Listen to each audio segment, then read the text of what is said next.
I've spent 2 decades chasing stories, whether it's in a locker room following a game, backstage after a concert, or even in the visitation room of a local prison.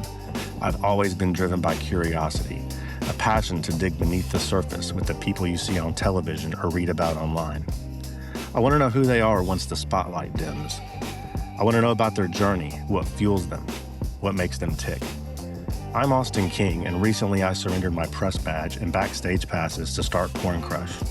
My goal was to peel back the layers of the adult industry, not to expose, but to connect, to understand.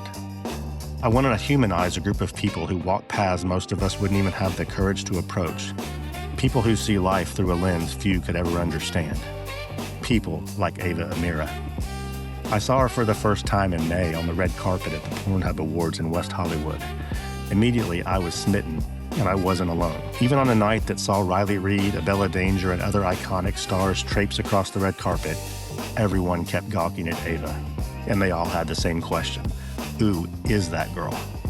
I made it my mission to find out. Ava, what's up? You ready? All right, stay right there.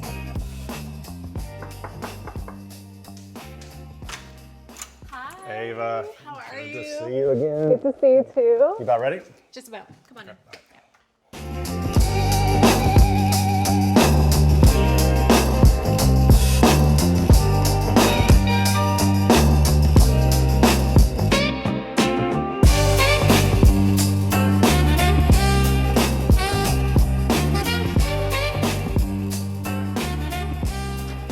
Thank you. No problem.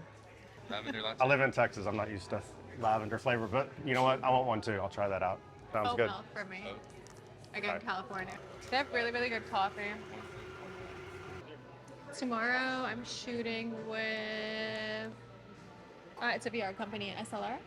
You're doing a lot of VR lately. It's my second one. I thought Bedoink was all VR. I thought you did a bunch of them. I did, yeah. Just the one though? Just the one. But I'm excited. VR is so funny because like you have to do a kissing part and to pretend to kiss a microphone, and like you have to have your eyes slightly open, so you have to be like, wow. It's so awkward. I could eat anything in that display case right now. You have a sweet tooth? I do. All right, let's do it. Let's do it. What do you think? You got the lavender? I did. Not bad. Not bad. Not exactly what I thought lavender would taste like, but I can fuck with it. It's kind of weird because lavender is like for relaxation, and then coffee is to keep you up at night. So it's kind of counteracting each other. Tell me a little bit about yourself growing up. I don't know much about your pre-adult industry years. Are you a U.S.? I know you're from Canada, but before that, is there a story behind that? Yeah. So I was actually born in Baghdad, in Iraq. Wow. Yeah. That may be an adult industry first. I know. Yeah. It's not the first. I did find another girl. Okay. But then I moved around quite a bit. So I moved from Iraq to Yemen for like a year. And then I moved to England, obviously war reasons. Right. I learned how to speak English in London, England. Wow. I didn't speak English before. How old were you at that point when you learned to speak English? Well, I mean, I wasn't like completely fluent, but I was in grade 4 and 5. So I would say probably like 8, 7, maybe. I don't really remember. It's a bit blurry when you move around a lot. I want to know more about growing up in Iraq and what that was like, especially during that time. That was probably right around the early 2000s, right, when the war was going on? It was actually, yeah, I would say I moved probably, I think 2001, 2000. It was the end of the Gulf War, and then it was kind of peaceful, like I remember that. And then it kind of started back up again. We were like, we got to get the hell out of here. Are there any specific memories you have about that time when there was so much turmoil? I know you were young at that point, but any vivid images stick out about that? Very few and far between. I do have like a vivid memory of like hearing like an alarm go off at one point, and like it signifies that something was about to drop, or like something was happening outside. And so I laid on top of my mom, I remember, to protect her, because I thought like I'd be saving her in some sort of way. But yeah, I mean, everything else is pretty blurry. But that one is a specific memory that I was like, wow, that's kind of really messed up that I, as a child, would think to do that. Yeah. My mom and my biological dad got divorced when I was probably around 6, I would say. Gave up complete custody, didn't show up to the hearing, and then he moved away to Denmark and started a whole other family. My mom was in school at the time. She had me, I think, when she was 23, so she was super young. So I was kind of raised mainly by my grandma. Your grandma? And then my mom was always just working. So I was always left alone until she had kids again when she got remarried. Right, right. And even then, like, she was busy raising them. So I was kind of like left to my own devices growing up. Well, why did you leave Iraq? You kind of had to flee at one point, didn't you? And kind of escape? Yeah, so my mom is a doctor, and during the war, you need all people that are considered essential. You know, so you couldn't leave as a doctor, you couldn't leave as an engineer, I believe, like a bunch of positions like that. So we had to kind of leave the country with a fake passport, I think, at the time, and we went to Yemen, where she could work a little bit, and then from there we went and like traveled Europe, and then from there we ended up in England with my mom's uncle. So after all that moving around, when did you finally get to a place where you feel like you were settled and could really kind of blossom as a person? Toronto, I think, probably had the biggest impact in my life, definitely. I stayed there the longest I've ever lived anywhere, and I only moved around 2 houses and only 3 schools, so that was rare. Ava, when did you really start getting attention for your looks and really drawing the interest of boys in high school? Probably grade 11, 12. Yeah. I was more confident like on the computer, like I talk on sorry, you guys call it AIM, we had MSN. But I would like be more comfortable there. But in person, I was just like so shy, quiet, reserved, terrified. Were you getting asked to dances and school functions? No. They didn't even ask you? No, well, first of all, it wasn't cool to go to dances. Oh. Yeah. Okay, that was what the dorks did. Yeah, that was for losers. And no one asked me. I mean, in the second high school I went to, people went, but no, I guess maybe I gave up like don't talk to me energy. I don't know. Because I switched from being like an emo kid to a preppy like Hollister girl, Hollister Abercrombie girl. I'd see identity crisis. Yeah, how did that happen? What, just woke up one day saying I'm going to change my identity a little bit? I was like, I'm moving schools, and at the time we had Facebook, so I'm like, okay, let me see what people dress like at the school, because the one I went to before, like you could get away with the eyeliner and shit, but with this one I was like, okay, like these people are more normal. Right, so I was like, okay, what do I want to do? So I'm like, I'm just gonna dress like everybody else. Navy blue, Hollister, Abercrombie girl, like beach vibes. My dream at the time was to work at Hollister. I was like, I want to be like those girls because they were so pretty and natural. Right. It's weird because on the topic of Hollister, like I remember when they would have the live streams of the beaches in California in the store, and I'd see Manhattan Beach, Laguna Beach, Redondo Beach, and I'm like, I'm here. Like, it's so weird, you know? What do you like about the beach life or just living out here right by the water? What does it do for you? It's so calming, and like I can always feel like I'm like coming to myself in a way. Do you ever just come out here to kind of collect your thoughts and? Yeah. I like people watching, and I like watching surfers, so it's definitely nice to watch. Obviously, you were getting attention from guys as you were kind of getting near the end of high school and into your 20s. When did you have any serious relationships, or were you just kind of bouncing from guy to guy there for a while? No, I actually didn't really bounce guy to guy at all in the beginning. Now. Things were different back then. Things were different. But no, I did have one relationship. He was actually my supervisor at a restaurant I worked at. And that lasted, I think, 2 years. My first serious boyfriend, and my first time living with a guy. Wow. Yeah. Wow. So it felt weird. So that was the beginning of my 20s. And then after him, I took like 3 years off, and that's kind of when I started to like try. In the beginning, I was like, my body is the temple, like no one's gonna touch me. And then now I'm like, at that time, I was like, let's see what we can do. Right. Okay. So you started dating your supervisor from work. Where were you working? Were you a waitress or a hostess? So I started as a hostess, moved my way up to bartender. I was like, oh, I felt more comfortable in my own skin and like who I am. So I started to kind of explore sexuality a little bit. What did you learn about yourself as a Well- sexual being at that point? My concierge certainly learned that I had a rotation every night. It was like a new guy. So how long did that last? Lasted a while. You went through quite a few, huh? I went through quite a few. I didn't think that I wanted to settle down until, because I was moving to Vancouver to start a new job to become a flight attendant. So I was like, I am not looking for a relationship. Right before I started training for Air Canada, I went on a date with one of my regulars. I went to this restaurant in Yorkville, and I was supposed to surprise my friend that worked there, but she didn't end up being there that night. We got served by a really, really handsome guy. And So you're on a date and you're looking at the server. I'm no better than a man. I love it. I texted her and I said, who's this guy? He's really handsome, like whatever, While you were still at the restaurant, on your date. on my date. Okay. And she was like, oh, this is so-and-so, whatever. I was like, okay, tell him to meet me in the bathroom. And I meant it as a joke, but she actually texted him and I went to the bathroom to go pee. And he followed me in and we had sex while I was out with another guy. And your guys just sit at the table. Just sitting at the table. Cold-blooded, Ava. I know. Like I said, I'm no better than a man, you know. Ava, when did sex start to become a little bit of a fixation for you? Whether it was, having sex, thinking about it, watching adult movies. How did that kind of become a big part of your life? I was always kind of fascinated by Asa Akira.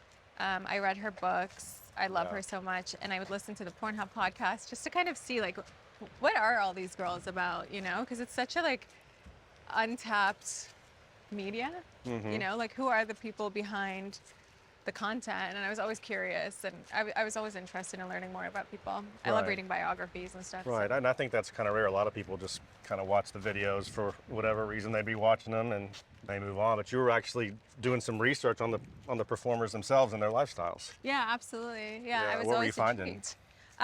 Or what fascinated you about it, I guess? I just love to learn about their upbringing and why they do what they do and why do they like what they like, because I wanted to know why I liked the kind of sex I like to have.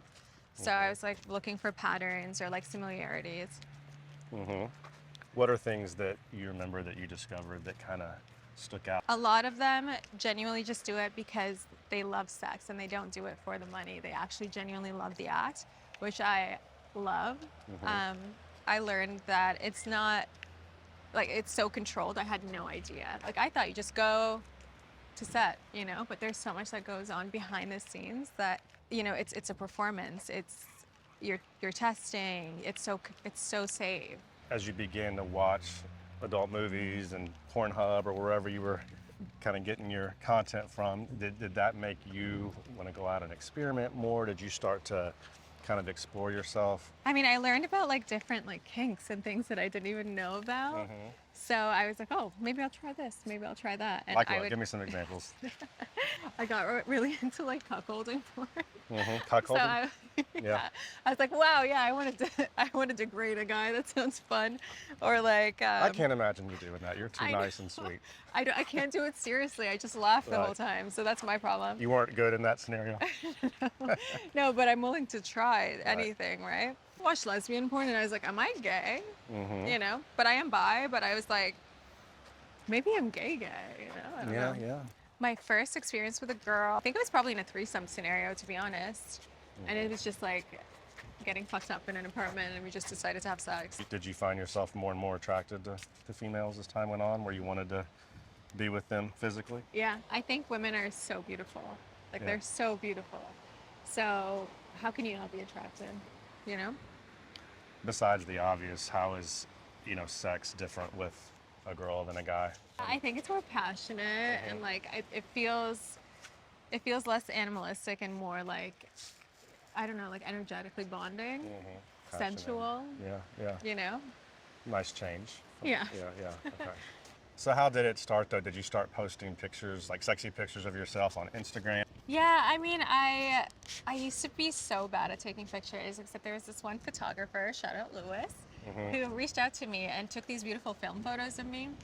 And then ever since then, I started to kind of learn my camera angles and learn You know, oh, I actually kind of like taking pictures. Once you started posting those, did you all of a sudden have a ton of followers and a lot of people in your DMs? A lot of DMs, not a ton of followers, because reels, but no, I just really enjoyed the attention. Yeah.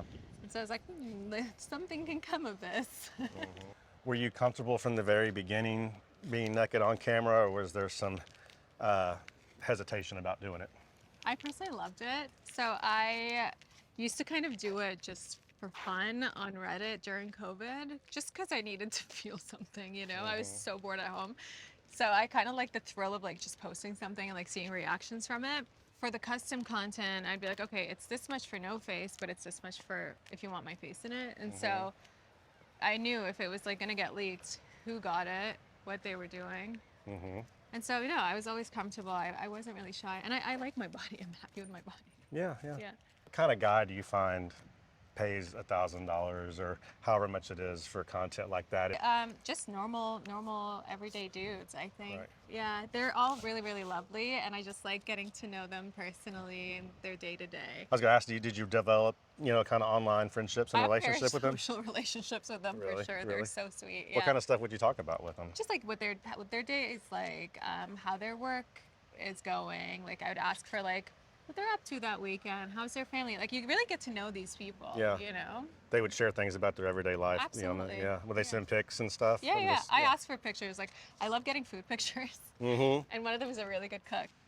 Pretty much every porn star I know, Ava, at some point has some kind of celebrity interaction, whether it's someone sliding into their DMs or trying to meet them in some form or fashion. Has that happened to you in your life, either before porn or once you entered it? Working the service industry, you meet a lot of people, especially in the neighborhood I worked in. So I've had a few run-ins, if you will. Can we get a name or two? Some highlights were Justin Bieber. That was fun. Well, I have heard that Justin Bieber was a fan of yours. I mean, did he, ask for your number? Did you ever meet up with him, hook up with him? I wouldn't say he was a fan of me. I was more of a fan of him. But yeah, we hung out and like just once, like nothing Right. crazy. Yeah. Just had your little Justin Bieber Just had- night moment. Did it for the plot, called it a Right. day, and Right. didn't expect anything out of it. Right. What have you learned about, celebrities that you've met in your time? I mean, is it just like being around any other person? Do you think they crave normalcy or? You know, I treat everyone kind of the same. I can't really speak for them on their behalf, but I think that they're just like normal people who are just working. Right. You know, I have a lot of friends that go on tour with artists, so it's just work Right. at the end of the day. So, you know, you're in a new city, you're going to new places, you're meeting new people, and it's just kind of repetitive. Maybe that's kind of how I relate to Right. people, because it's like, Yeah. You went to Yeah. the high school with the Weeknd? yes. I didn't know that. Okay. Yeah. I think he had dropped out at the time when I started, but yeah. Okay. What kind of guys are you into if someone's trying to date you? Funny. I like funny guys, smart guys. I don't go for looks, so if I find you attractive, it's probably not a good thing. I'm very personality based, so I like to get to know people before I'm interested. So just if you see some hot guy running down the beach right now, you're not going to be all into him just because he's no. a hottie. You No. want to get to know him a little bit. Yeah, I'm like, oh, you like meal prep. I'm like, that's my worst nightmare. You're boring. You have a routine that you go to the gym every day. I'm like, I want none of that. I want a guy that's fun. I want to have fun, and I just want to sit down and crack jokes, honestly. What's a good way for a guy to approach you? A good way for a guy to approach me? Because I mean, I'm sure you get approached a lot, and most times you're probably rolling your eyes. What's a way for a guy to actually leave an impression? Just make me laugh. Have a conversation with me. Don't be like, you're so sexy. I hate that shit. Just let's go have a fun day. Let's Yeah. go to an arcade, or like my favorite thing is karaoke. That's how I know they're real, if they go to karaoke with me. Right. I love karaoke. I have a set list. Yeah, a lot of Taylor Swift. Just don't do Summer Lovin' from the movie Grease. Every girl does that. It gets No. annoying after a while when you're at a karaoke bar. Same with Valerie by Amy Winehouse. Yes. Yeah. Yes, absolutely. Yeah. Summer of 2025, you decide to make the jump and actually enter the adult industry, studio porn. What made you make that leap? Oh my God, I always wanted to do it. I couldn't believe that I even had the opportunity to do it. And so when it presented itself, I was like, oh, I'm in. Like I thought about it my whole life, you know? I wanted to do it for so long. And so for it to just kind of fall into my lap like that, I was like, of course I'm gonna do it. Dropped everything. I was supposed to travel the entire year. I dropped everything and I just flew back to LA to shoot. I had a friend introduce me to Kieran Lee. Kieran Lee with Brazzers, one of the biggest names in the industry history. Legend. I was like, how is this person even talking to me? Yeah. You know? Put me in touch with Kieran. We had a call. He was like, this is what you're getting into. Are you comfortable with this? I'm like, I'm so comfortable with this. I'm so ready to go. Okay. What kind of warnings did he give you? I think the biggest thing was, if you're in it for money, think of a different reason, you know? Like, are you certain you want to do this? If you think people are gonna not find out, they're going to. It's inevitable. So just be absolutely certain that this is something you want to do. Right. Why were you certain it was something you wanted to do? God, I love Asa, and I read her book. I've been so fascinated by it my whole life. And I just love sex, you know? Yeah. I love it. I could do it all day, every day. Really? Back to where it all started, Ava. My favorite place in the world, the Golden Arches. And not just because of the food, but because you used to work here. Yeah, it's my first real job. How old were you when you worked at McDonald's? I think it was like 15, 16, maybe. What was your role? What'd you do? A little bit of everything, or did you have a specific job? Mostly drive-through, but I would beg my managers to work in the back if I needed a break. You've definitely got a McDonald's order, a go-to order that you get every time. Absolutely. Let's go. There we go. Trick is, if you want fresh fries, you say no salt. And No they salt? have to make They have new to- fries, Wow. just so you know. That may be the most valuable piece of information I've learned since I've been covering this industry. I mean, gotta have the hot mustard sauce. Don't need the large meal. Gotta keep my beach body. Ava, I know McDonald's started as a part-time job for you, but how did it transition into something bigger? So McDonald's kind of broke me out of my shell. I had to talk to everybody and be comfortable talking to anyone that would come in. And it kind of snowballed into me wanting to work in the service industry because I liked it so much. I like the fast-paced environment. I learned about teamwork. Like, I learned so much at McDonald's that I don't think I could get from any other job. Right. It really did shape my career in a weird way. I just learned not to take anything personally. You know, you kind of build a thicker skin, for sure. Especially when people are hungry, they're the crankiest, right? So if their food takes, God forbid, 5 minutes, it's your problem. That's the stuff. You wanted Sprite, right?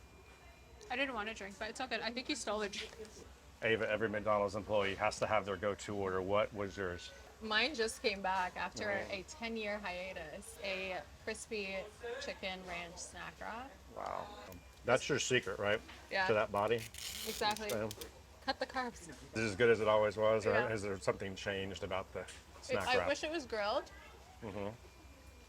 But 10 out of 10. Give them their Michelin star. Yeah.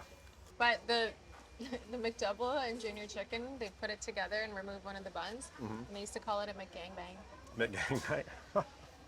Last question, unrelated. Obviously, the adult industry is very polarizing to a lot of people. The word porn is a very polarizing word. Everyone has a different opinion on it. Oh, your parents must be proud, or you're never going to be able to get a job after you're 40, or you're exploiting yourself. Are you able to ignore that stuff pretty well, or does it ever get to you? I mean, I get those comments all the time, and I feel like I've just done so much in my life, and I've survived so much. Like, I survived a war. I think the least of my concerns is some guy hiding on a fake account commenting, what would your dad think about what you do? Like, that is the least of my concerns. And in fact, I keep all those comments because I think, hey, I'll look back at this and laugh. I love my haters. Bring it on. Bring Haters on the are hate. motivators. Yeah. Haters are motivators. I love it. Yeah.